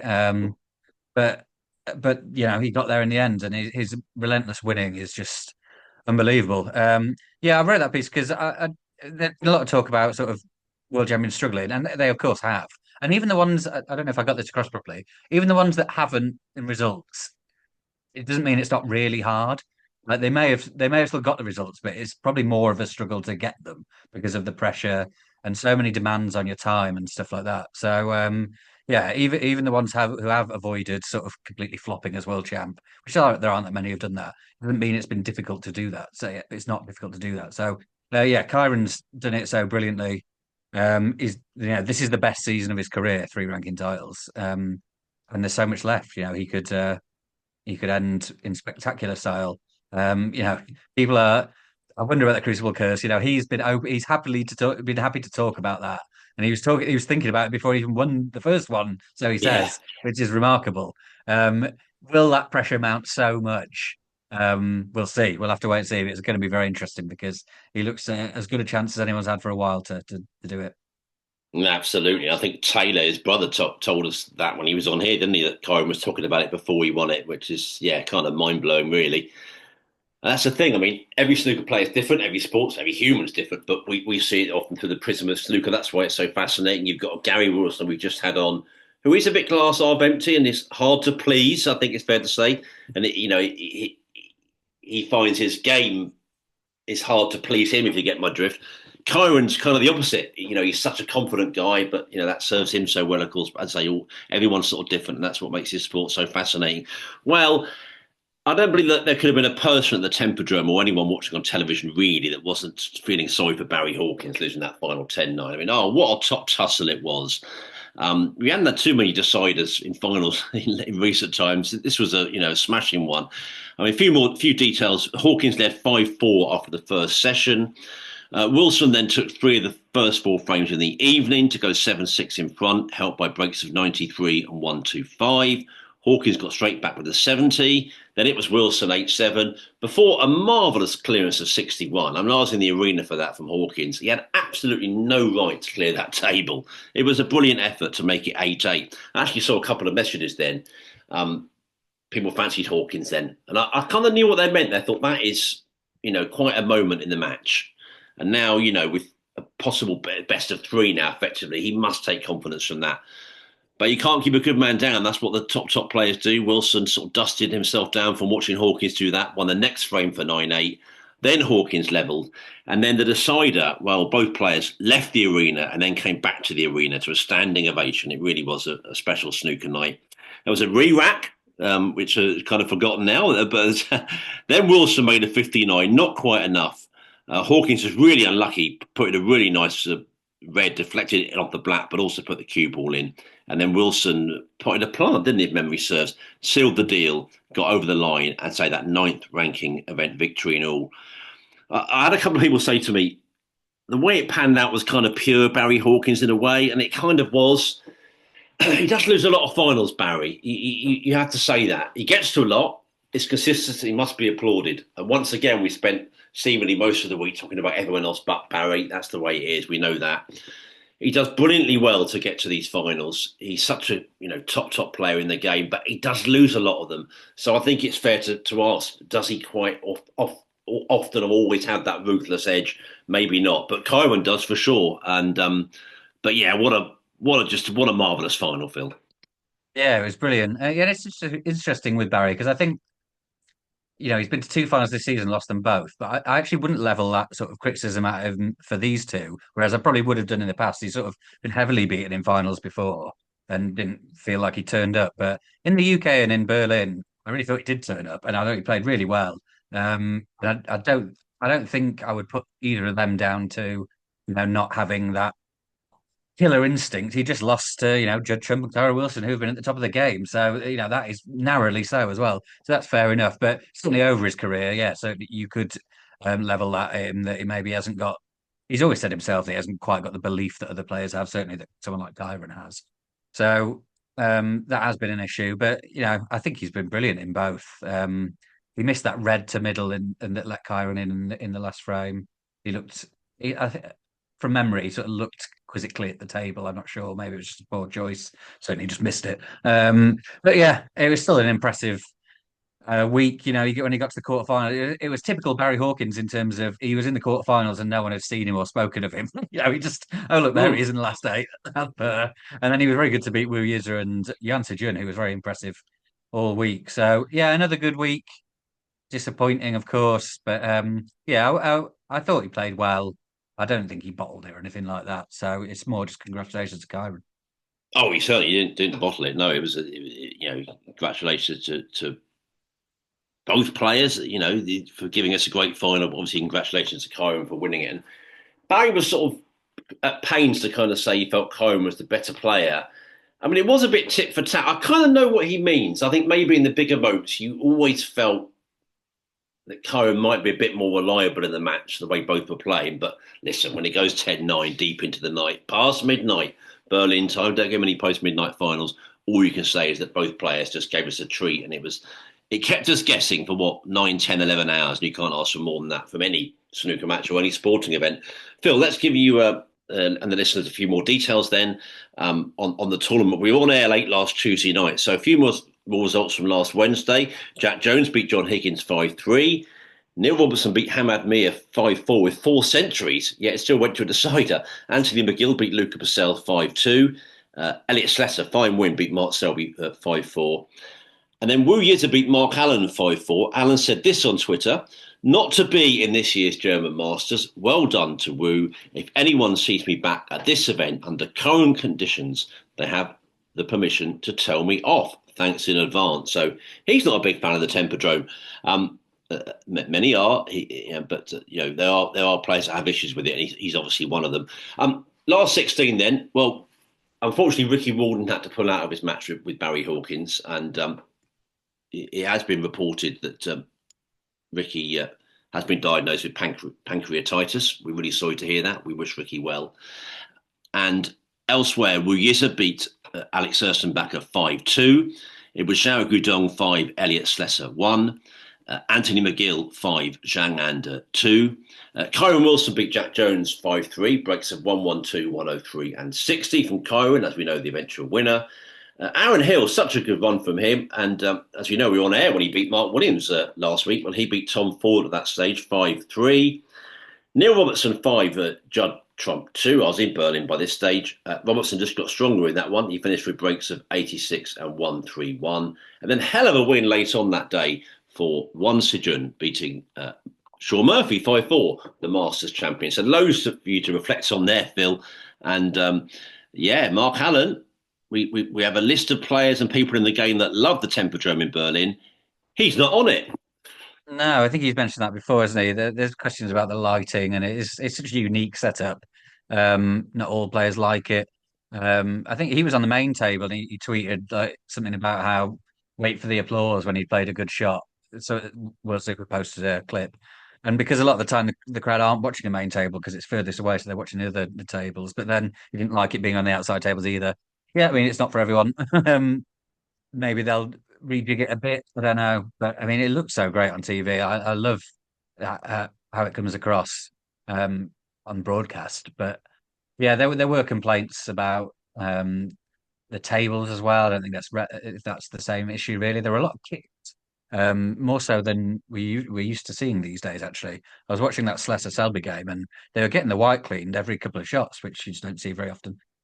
So, yeah, I mean, there are things for tournament organisers to look into, I assume. But whether he actually would pull out, I'm not sure. It would be a great shame. Other than Ronnie and Ding, it seems, everyone turns it for this one.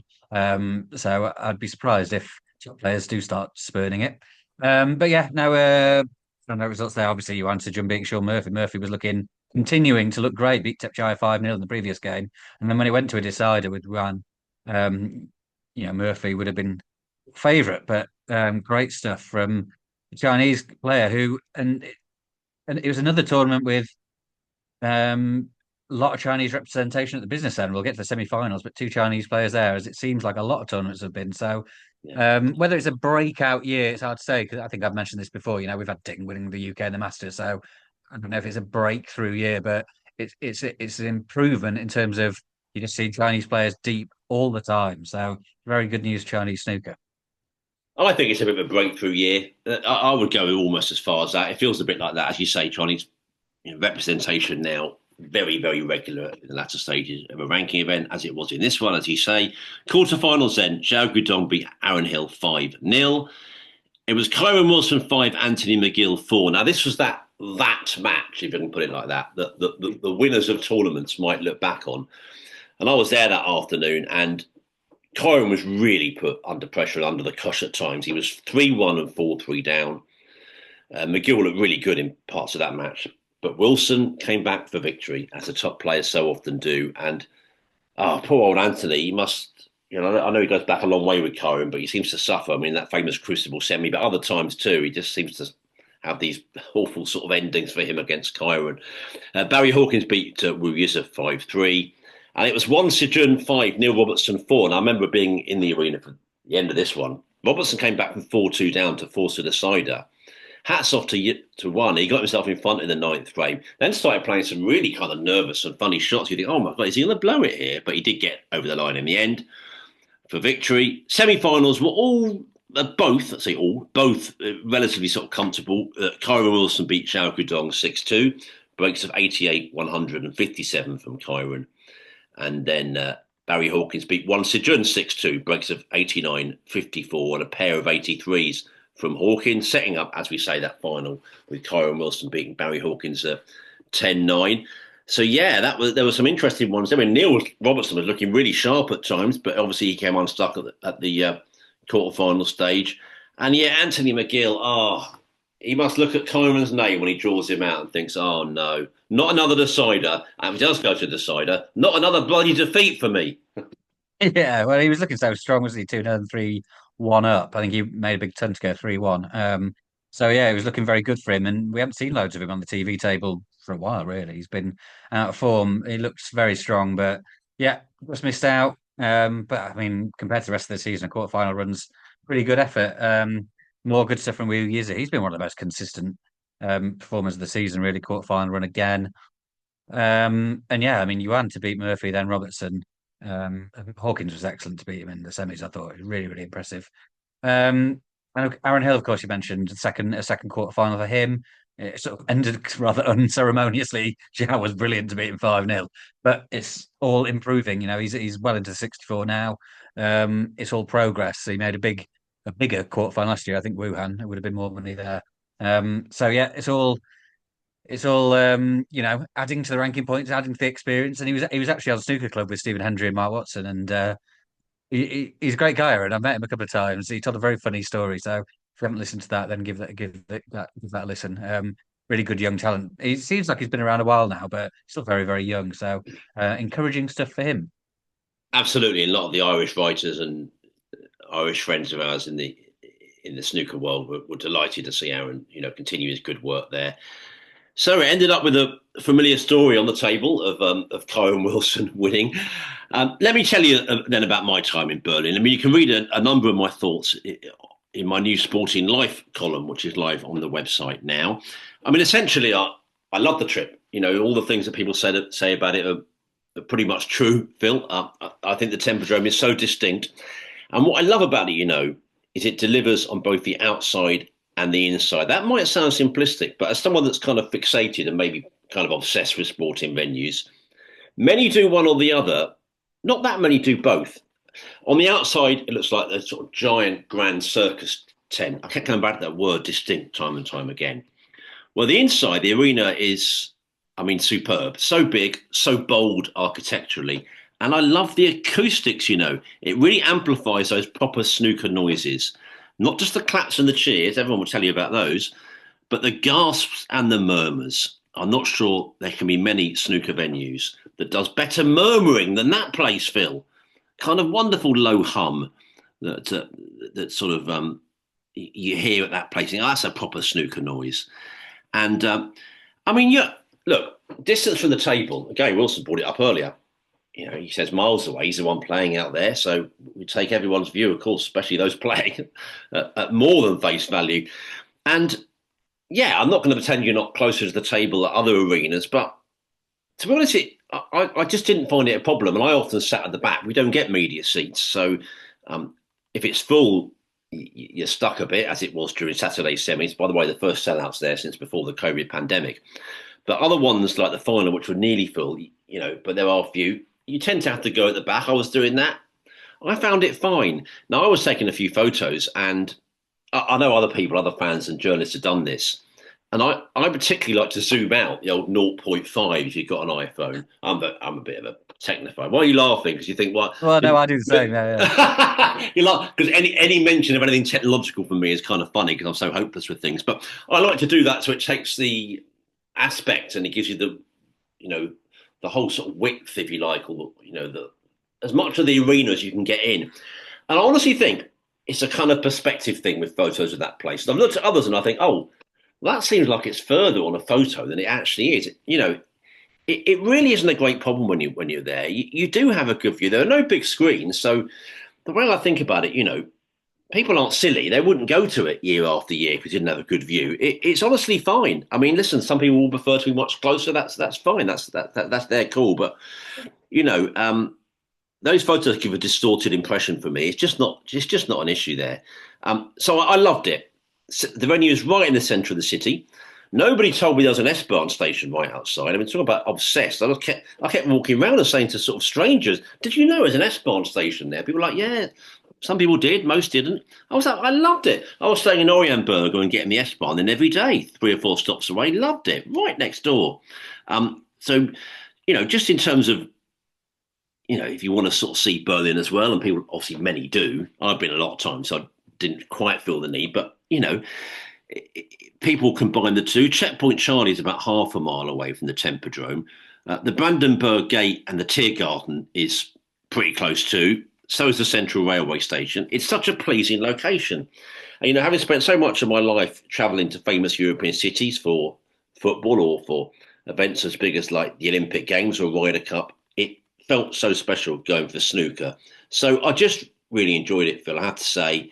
And yeah, distance from the table is a funny thing, isn't it? Because we know the old Crucible thing. You can almost touch the players. We know the Hong Kong thing where there was 9,000 people and you're miles away at the back. What I suppose with most things in snooker and in sport and maybe life itself, I think variety is a spice of life. Sometimes you're close, sometimes you're a bit further away, and there's room for all of them in the snooker year. Yeah, for sure. And like you said, it's personal preference, really. As long as you can see the table, and even replies to that tweet that you put up. People saying, "Oh, you're so far away," was usually people who hadn't been. So their opinion is effectively worthless. But I did notice that some people who had been said, I did feel far away. Then other people said, well, I've been and sat at the back and didn't think it was a problem. So it's really up to each person. But clearly you're not so far away you can't see what's happening, or no one would say that it's fine, like you've just done. So yeah, I mean that was very social media typical to people who've never been there saying, well, you're too far away. How do you know? Just seen a photograph. So yeah, it's up to some people go to the Masters and think you're a bit far away there. Some people think it's the best venue on the circuit. So sort of personal preference. As Gary said earlier, he likes the intimate stuff. Some people hate playing at the Crucible because it's too intimate.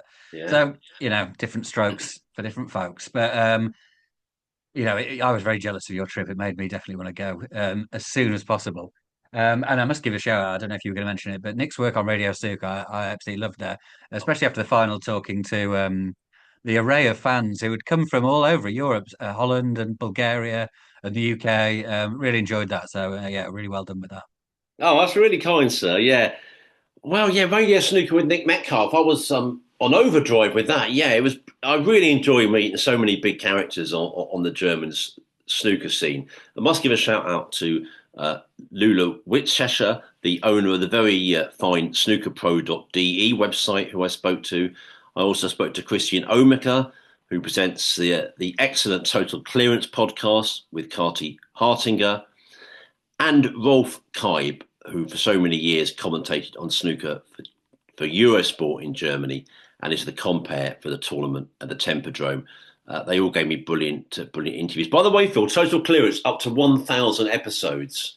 Nice. So we'd be quite old if we did that. I don't want to think too much about that. So we'll be celebrating 200 soon. I know I will be, like I've just been to Jerusalem.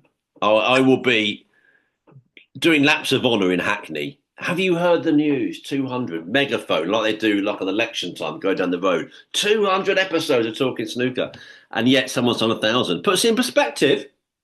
Yeah, it's incredible. Yeah, what an effort! So impressive. And you do get the impression, which I'm sure you had while you were there, that it's really passionate fans that have made the sport what it is there and keep it alive and bring it to the states that it is. So I think people do effectively do it just because they love it. Deserve a lot of credit.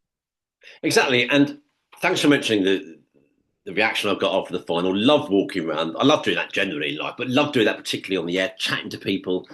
And yeah, as you say, one very nice chap had been treated by his wife. He'd come over from Bulgaria for a 30th birthday present. Yeah, fans from Austria, fans from the Netherlands, other parts of Germany, some from the UK. a man that would love to be friend of the podcast, and it's so near to being Rob Francis. I mean, you look at, if you're on YouTube, you can see, and there's nothing between my fingers there. It's wafer thin stuff, but he very nearly is, and he's a good man of the snooker fandom world. Spoke to him and other people from the UK as well, and yeah, the passion at that event comes through loud and clear. I'll tell you what else come through loud and clear, Phil. They want more tournaments back. They want the ones they had back, or some new ones in mainland Europe. They're not quite buying this globalisation line. They're not having it. They're saying, well, we keep hearing this from those in charge of the sport, and they're taking tournaments away. So I'm not quite sure about that, but that definitely came through loud and clear from some of those big voices I spoke to, and from fans in general. By the way, I know we were mentioned on Eurosport in Germany, so that was brilliant. And I was also honoured to be asked to join Martin Tetzlaff on the Platt Sport podcast. And true to form for this podcast, I was on for nearly an hour, which is very talking snooker. But that was a lovely chat. So I loved it. As you say, you'd like to go yourself. I'm sure you'd have a great time. And many fans saying, should I go? Thinking about going. I'd say do it. It's a great snooker experience in a sort of great city. So that's really the German Masters done and dusted. And just generally, I was sort of saying to you, wasn't I, a few days ago, I love this time of year. And what is also good about the German Masters is it would be so easy to be pure after the Lord Mayor show after the Masters. It's so massive. It takes over the start of the year, doesn't it? It dominates us in snooker. It would be so easy to have a quieter couple of weeks and think, can't quite get up for it. But because this is so good as well, I use that word oomph a few times. I mean, you can't spell it very easily, but it continues to give this part of the season real oomph. Yeah, for sure. And I think the unique appearance of it really helps because sometimes at a really busy start of the season, as you say, after a big one, and you roll into another one that's in some sort of nondescript arena, it looks the same as all the rest. It's when it can become a bit, I can say monotonous. That sounds a bit harsh. I didn't mean it as harsh as that, but you know what I mean? Like, oh, it's another tournament. What is this one? Oh, it's the Players' Championship in Telford or whatever. They all look the same. But to go from a big one to a smaller one, but it's just like, oh wow, yeah, it's the German Masters. Look how different it looks. Then that is a big plus. So yeah, no, it's as seemingly with most tournaments, it causes debates. Should we change it? Should we do different things? It's always every tournament seems to have some sort of criticism, but it seems to be going very well. So I'd be loath to sort of rip it up and start again in some ways. But another great success. Indeed, and another wee plug for Radio Snooker. Some interesting views on there, I think, from the players that reached the final. Barry Hawkins tells me he thinks the venue could host a Triple Crown tournament in the future, while Kyren Wilson says he thinks it's time to look at having a maximum of 2 tables there in the arena during the tournament, with the top 16 going into the last 32, as they do at the World Championship and UK Championships. That's created some debate, I know, across social media. Oh, Phil, we're going to do a 2-hour job, aren't we? What's your day like? Through this last bit, yeah. Are you okay? Should we have one more break and dismiss the rules again and say you are listening to the Talking Snooker podcast with Phil Haigh and Nick Metcalf?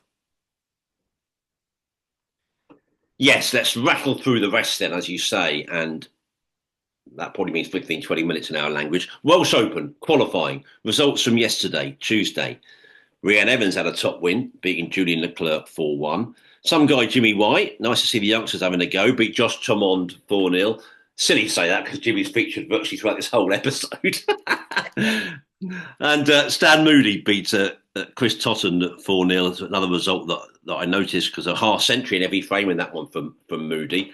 I don't know if anything's caught your eye from qualifying yet. Maybe a bit of video print action, who knows? But those qualifying matches are continuing and building up to a tournament that I know we love. I mean, I wrote a Sporting Life column this time last year about it. More than 3 decades old now. It's just a tournament that I know the fans, those hardcore fans, they make a real effort to attend many of them this event. It's the last Home Nations event of the season. I'm sure it'll be a top week, and we're looking forward to it, aren't we? Yeah, for sure. It's really important. It's the last qualifying event to get into the Grand Prix, which is massive. Big money in Hong Kong. Everyone's going to want to get there. And the nature of these seasons where it's sort of ends for a lot of players in the not too distant future, because we have the World Open qualifiers already happened for that. Then we've got Grand Prix Players Tour. If you're not in those, you're done after the Welsh, really. So a lot of players are desperate for a run here, to keep their season alive for a bit longer, to have a chance of getting into those player series, and for tour survival. Some really important qualifiers coming up. I was following a bit of that Stan match, and he was really good. And I think he's got Anthony Hamilton next, and they're both quite near to each other on the end of season rankings, just outside the 64. So matches like that are going to be vital come the end of the campaign, because one of them could be off the tour, and that was concerning of Anthony, how well Stan was playing there. It was very impressive. I watched a bit of Louis Heathcote against Robbie McGuigan yesterday. Louis looked really good in a 4-1 win. And yeah, so in the next couple of days, it's on until Thursday. There's going to be some crunch stuff. I actually really like, this is nerdy stuff, but I really like weeks like this where it's low key stuff on streams from Barnsley with no fans. But some of these games are really vital for people's careers, and they'll go under the radar, but they're fascinating to watch. I watched black ball deciding frame between Liam Pullen and Craig Gurbasani yesterday. And, these guys are desperate for wins. They don't get many. And they were scrapping it around on that last black for some time, and Liam got over the line. So, yeah, it's not going to make many headlines, but it's fascinating viewing. Yeah, great to hear. There aren't many weeks you don't like in the season, though, are there, Phil Hay? Let's be honest. That's true, yeah. It's a great tournament to come. Listen, I've said in more than one occasion in recent times that I'm a bit funny about the event not being in South Wales. I tend to think that's maybe where it should be. But there's no denying that Llandudno has proved to be a very successful host of snooker tournaments generally. So I know everyone will have a great week. Live on Eurosport and Discovery. And free to air here in the UK on the BBC. Now, I've had a look at BBC Wales schedules for next week. I didn't want to say this when Gary was with us. There actually is snooker in the morning on television. I think there might have been. I think there was last year. There is this year. I think there's even more actually snooker generally on telly coming up next week. There's more than 6 hours of live snooker through the day on most days next week, like from 10 in the morning until gone 4 p.m. That's on BBC Wales if you're in Wales on the television. And for the rest of us in the UK, that coverage will be available on the BBC's digital services, iPlayer website and app. So loads of viewing to come. And we look forward to the Welsh Open. It should be a terrific tournament. We'll, of course, be along next week to catch you up on what's happening there and do our usual sort of review service following the tournament. So enjoy it, everybody. I think we move on from the Welsh to the WSF Championship and victory for Gao Yang, who beat Brian Chinney 5-3 in the final. And, Gao is still only 20. He was previously on tour for the 2021 and 21-22 seasons, and he'll be back on for the next 2 seasons. He made a break of 140 in his quarterfinal win over Stuart Watson, and he made 5 centuries in all. And he had this to say after his victory: "This tournament has many former professional players, and so it is very hard to win. Now I have a chance to start again. I have moved to Victoria's Snooker Academy in Sheffield and play more often against professional players like Si Dwai Hee, Zhang Anda and Zhao Xingtong in practice, which is very important. My target for the next 2 years is to get into the top 64. So congratulations to him. He'd obviously got some experience from before, and like many players, saying that the aim is to stay on. And like so many over the years, it does prove to be second time lucky. It'll be interesting to see whether that's the case with Gao. Yeah, I mean, he's a kind of player who coming back on could do really well. CJOE did this. He was on, dropped off, won the WSF, came back on, and we know what he's doing now. Considering he's 20, he's got a lot of experience. He's won games in sort of UK Championship qualifying, World Championship qualifying. He's been a lot of pro players, and he was in the final of the WSF last year as well. So he's won a lot of games, and for someone who's going to come in right at the bottom of the rankings, he's going to be a nasty draw for people down there. So congratulations to him, and expect good things from him next season. And well done to Brian. I think it's Cini. Great run to the final there. It probably wasn't the strongest field for a WSF Championship. I know that venue in Morocco was a bit of a nightmare to get to, I think. Some players didn't bother, but still, great achievement to get to the final there. And an even better one to win it. So well done to those two. Indeed, and as you sort of suggest there about the location, some prominent voices in the game have been quite critical, actually, of the location for that event in Saidia in Morocco, basically suggesting it was too remote and too difficult to get to. Phil, any other business? We're finally there. Another marathon episode from us here. So they're not all marathons. People say, "Oh, you do marathons everywhere." We don't. We keep a lot of them to about an hour. But this is obviously for reasons of having a great guest and so many big snooker events going on. It is a long one. Well, maybe plugging time first. Mention Radio Snooker. Loads of interviews for you on there, and also the thoughts of Barry Hawkins and Kyren Wilson on the Tempodrom, and as I mentioned, my new Sporting Life column, which I wrote from Berlin. And just say there's always loads of great snooker on Sporting Life. All being well, we'll be able to read the thoughts of Neil Foulds coming soon ahead of the Welsh Open. So you may well have some plugging, Phil. I know you're always busy, of course, with your snooker work. So plug away. Well, we should mention the Championship League as well. It ends today. It's so under the radar, isn't it? But someone will be lifting a trophy today at the Mattioli in Leicester, and probably a big name. I know it started yesterday on Tuesday, and surprisingly enough, Judd Trump won his first 4 games, so he went into the second day top of that table. But yeah, someone will be winning the Championship League Invitational Wednesday night. So whoever that is, we'll come back to that next week. And yeah, no, some stuff coming up ahead of the Welsh Open. So keep an eye out as always on my social media. Yeah, I was looking into the history of the Welsh Open, and a lot of players' first ranking events were the Welsh. Um, so we can, and there's been some surprise finalists and stuff. So I'm putting something together on that. How it might be a bit of expect the unexpected at the Welsh. Certainly in recent years, it's been very unusual. People like Jordan Brown, Joe Perry winning there. So yeah, interesting stuff. The history of that tournament. So yeah, got something coming on that in the next few days. Brilliant stuff. Well remembered on the Championship League. Yeah, we'll give that a proper full review next time. And I think we're going to go, aren't we? I mean, let me just bring maybe some words about other sporting matters. Good representation for English clubs in the knockout stages of Europe, both European Cup and Europa League. Plenty of them getting through last week. The Six Nations is underway. France, Scotland, Ireland, the winning teams on the opening weekend. The Dublin Racing Festival was terrific value, as it often is. Galloping des Champs won a third successive Irish Gold Cup, and a hot favourite now, very much, even more so, to win a third successive Cheltenham Gold Cup next month.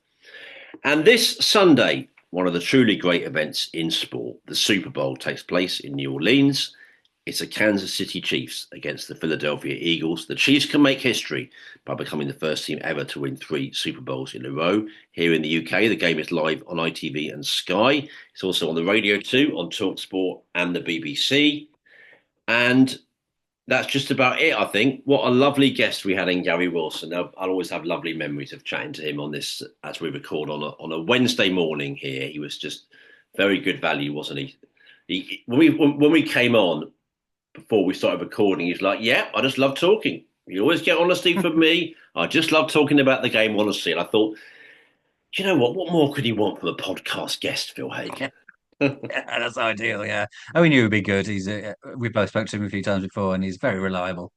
So yeah, I really enjoyed that. One of the sporting thing that I wanted to shout out: great revamp of the Winmar World Masters darts. Whole new setup, whole new format. Luke Humphreys won it very impressively. It was just a great event. So yeah, that's gone very well for PDC. We've also announced a long extension to their contract with Sky Sports, which has earned them a lot of money because there's talk about maybe go to Netflix or something like that. But yeah, that sport's going very nicely for people who are connected with snooker as well. So congratulations to all involved there, but especially to Luke Humphreys, who another brilliant winner. Luke Littler gets a lot of the limelight, but Humphreys is quickly building sort of a all-time great CV. So it's very impressive. It really is, and yeah, I was interested as a sort of TV nerd to see that Sky. And I think that was trailed for a while, but yeah, confirmation of it. And as you say, there was talk about it going to one of the big streaming companies and streaming giants. And you know what? Sky will be delighted to get that, because who'd have believed this? Maybe not maybe even 10 years ago. I mean, obviously it's popular 10 years ago, popular 20 years ago. But now it's very much fixed as the second most popular sport behind football on Sky. No question, it's by a way the second.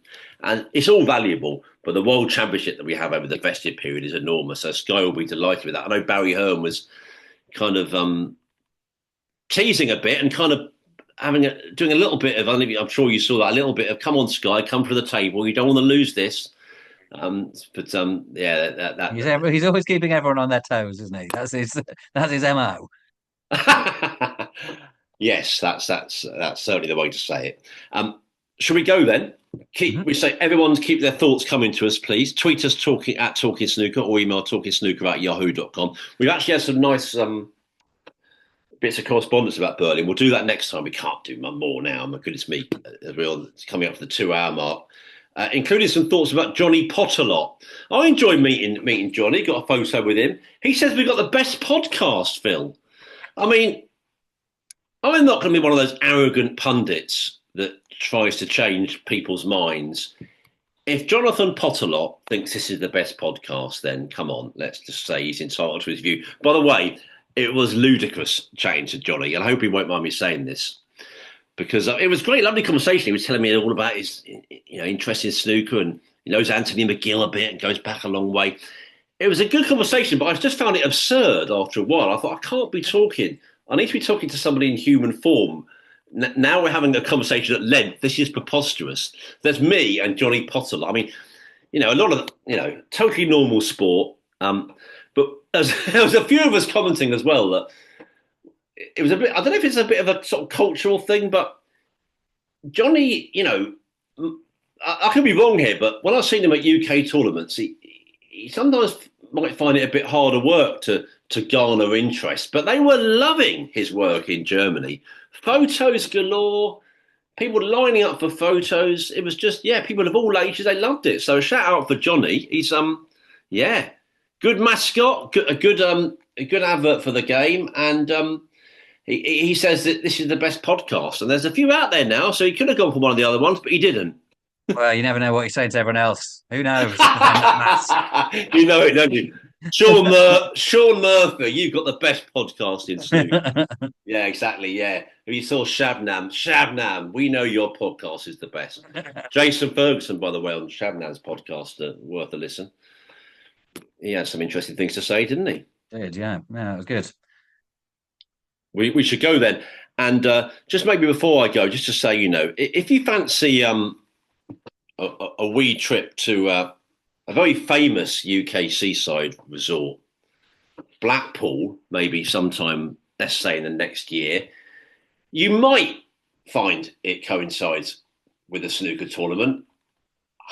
Not sure I can describe exactly which one, but it's the one that takes 4 days and where they have funny rules and where somebody may have shouted out egg fried rice at the last edition. I'm not saying that I'm 100% confident of that, but it does come with a Metcalf money back guarantee. I don't give out those for nothing, Phil, as you know. Oh, that's true, yeah. Yeah, some murmurs, yeah. Some wicked whispers from Metcalf at the end of this one.